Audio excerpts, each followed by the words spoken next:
anti-androgenic agents in PCOS newer updates. It's my pleasure to invite Dr. Varun Suryadevara. He's a consultant endocrinologist at Magna Clinics, Bangalore, and at Apollo Hospitals, Bangalore. Over to you, Doctor.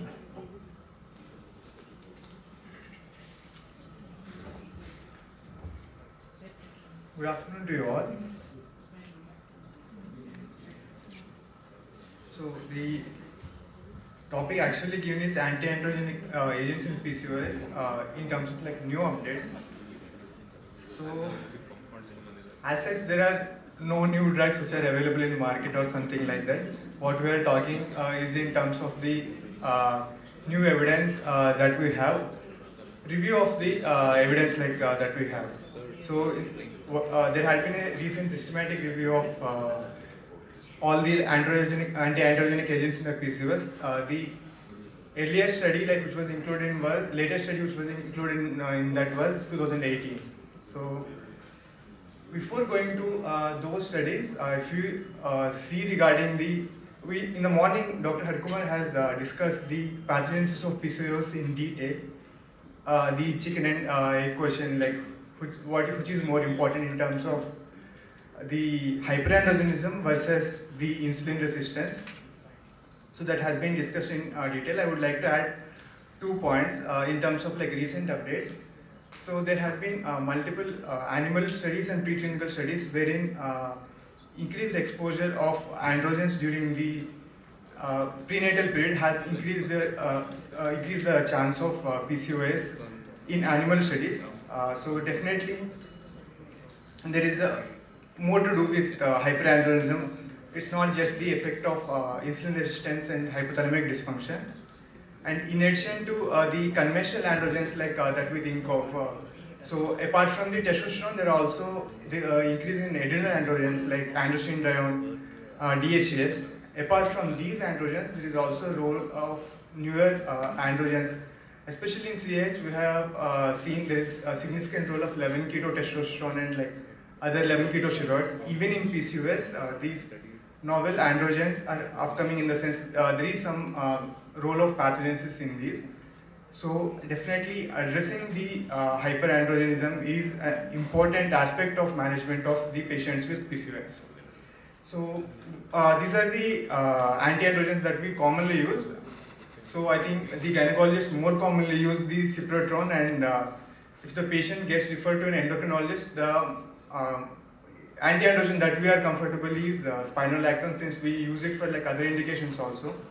And we also use finasteride once in a while.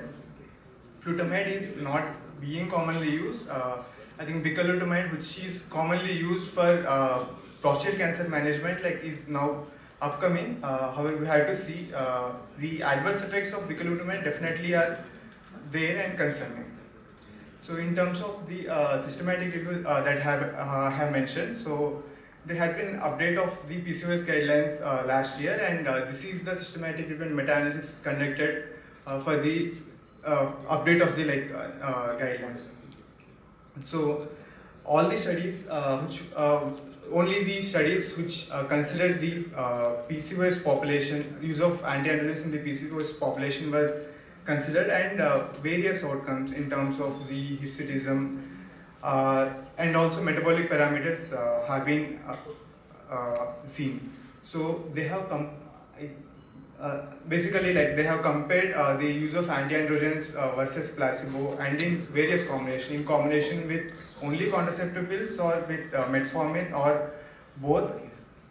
So the conclusion had been the androgens are definitely helpful in terms of reducing the Ferriman-Gallagher scores or other metabolic parameters, except in among the metabolic parameters, the only concerning thing was in comparison to combined oral contraceptive pills, the combination of anti-androgens and the OCPs had increased the or worsened the lipid profile. However, when they saw the sub-analysis, that increased triglycerides were exclusively because of one study which was done using bicalutamide. However, when we look at the evidence, hardly each of these analyses are from 2 to 3 studies. We had to take these with a pinch of salt, and we need like better evidence. So for hirsutism, definitely from the meta-analysis, what we can conclude is that the anti-androgens in combination with combined oral contraceptives can be considered definitely if there is a suboptimal response to the first line drugs. And in patients where there is a contraindication for oral contraceptives, definitely we can consider anti-androgens, again with the caveat that other forms of contraception had to be used and we had to monitor for other adverse effects. And the other important concern for like females with PCOS is female pattern hair loss. Basically, there is very limited evidence, so the recommendation can be considered. In terms of adverse effects, so spironolactone, the usual dosage which is required for these patients will be usually less than 100 milligrams per day. The adverse effects are limited, except for we have to counsel the patients not to get pregnant while on spironolactone. There has been increased incidence of meningioma at higher doses of cyclotron, which is commonly used, and the other 5-alpha reductase inhibitors, and also flutamide has been notorious for in terms of like liver toxicity, and bicalutamide, as we have discussed, the dyslipidemia risk is one like concerning thing. So coming to the other aspects of hyperandrogenism in terms of acne, so none of the societies like be it DCJ or like FDA have approved any anti-androgen for acne, and practically I guess there are many dermatologists here. Does anybody prescribe anti-androgens for acne per se? I guess no, but there have been multiple publications with regard to use of anti-androgens, especially in moderate to severe acne, and the evidence, although like it is very limited. So what there had been, that's why like there had been a systematic review from Androgen Access Society 2 years back. In moderate to severe acne, definitely as a second line we can consider anti-androgens. And choice depends upon the otherwise like patient profile. In case anyway like oral contraceptive pills are needed for these patients, then we can consider progestin with anti-androgenic activity. And another important concern is there have been multiple observation studies wherein the subset of patients with PCOS who have hyperandrogen, they tend to have more metabolic abnormalities, and they also tend to have worse maternal and neonatal outcomes when they get pregnant. So this question had always been there, and the evidence previously was observational. So last year we had a like first prospective cohort study wherein they had the authors had seen whether the pregnancy outcomes in terms of maternal and neonatal outcomes will they be different between the patients who had previous anti-androgen exposure. Although the study was conducted in China, and so what they did was they had given drospirenone in combination with ethinyl estradiol for 3 months, and in all the in that cohort they have induced pregnancy like after that.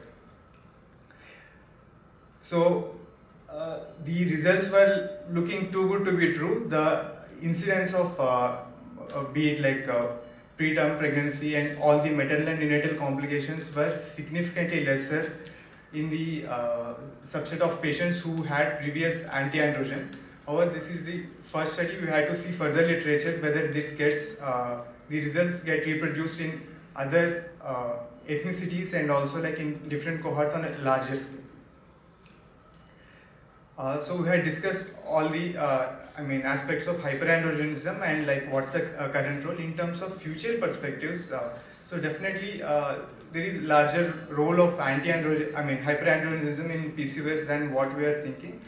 And in future, definitely there will be better drugs in terms of hyperandrogenism, anti-androgens, and we can expect a better role in terms of, and especially like if we can separate the metabolic aspects from the reproductive axis, something similar to what selective thyroid receptor modulators or in terms of cortisol, like, the selective glucocorticoid receptor modulators, there have been like a lot of research going on.